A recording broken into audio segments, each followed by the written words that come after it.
Chapter 3. Going to die, Brian thought. Going to die. Gonna die. Gonna die. His whole brain screamed it in the sudden silence. Gonna die. He wiped his mouth with the back of his arm and held the nose down. The plane went into a glide, a very fast glide that ate altitude, and suddenly there weren't any lakes. All he'd seen since they started flying over the forest was lakes, and now they were gone. Gone.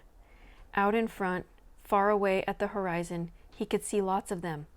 Off to the right and left, more of them, glittering blue in the late afternoon sun. But he needed one right in front. He desperately needed a lake right in front of the plane, and all he saw through the windshield were trees. Green death trees. If he had to turn, he didn't think he could keep the plane flying. His stomach tightened into a series of rolling knots, and his breath came in short bursts. There! Not quite in front, but slightly to the right, he saw a lake, L-shaped, with rounded corners, and the plane was nearly aimed at the long part of the L, coming from the bottom and heading to the top, just a tiny bit to the right. He pushed the right rudder pedal gently and the nose moved over. But the turn cost him speed, and now the lake was above the nose. He pulled back on the wheel slightly and the nose came up. This caused the plane to slow dramatically and almost seemed to stop and wallow in the air. The controls became very loose-feeling and frightened Brian, making him push the wheel back in. This increased the speed a bit, but filled the windshield once more with nothing but trees, and put the lake well above the nose and out of reach. For a space of 3 or 4 seconds, things seemed to hang, almost to stop. The plane was flying, but so slowly, it would never reach the lake. Brian looked out to the side and saw a small pond, and at the edge of the pond some large animal. He thought a moose, standing out in the water. All so still looking, so stopped. The pond and the moose and the trees, as he slid over them now only 300 or 400 feet off the ground, all like a picture. Then everything happened at once. Trees suddenly took on detail, filled his whole field of vision with green, and he knew he would hit and die. Would die, but his luck held, and just as he was to hit, he came into an open lane, a channel of fallen trees, a wide place leading to the lake.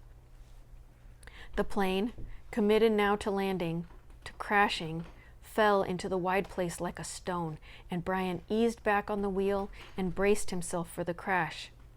But there was a tiny bit of speed left, and when he pulled on the wheel, the nose came up, and he saw in front the blue of the lake, and at that instant, the plane hit the trees. There was a great wrenching as the wings caught the pines at the side of the clearing and broke back, ripping back just outside the main braces.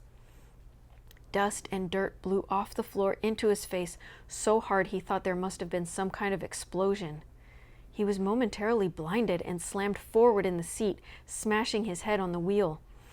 Then a wild crashing sound, ripping of metal, and the plane rolled to the right and blew through the trees, out over the water and down to slam into the lake. Skip once on water as hard as concrete, water that tore the windshield out and shattered the side windows, water that drove him back into the seat.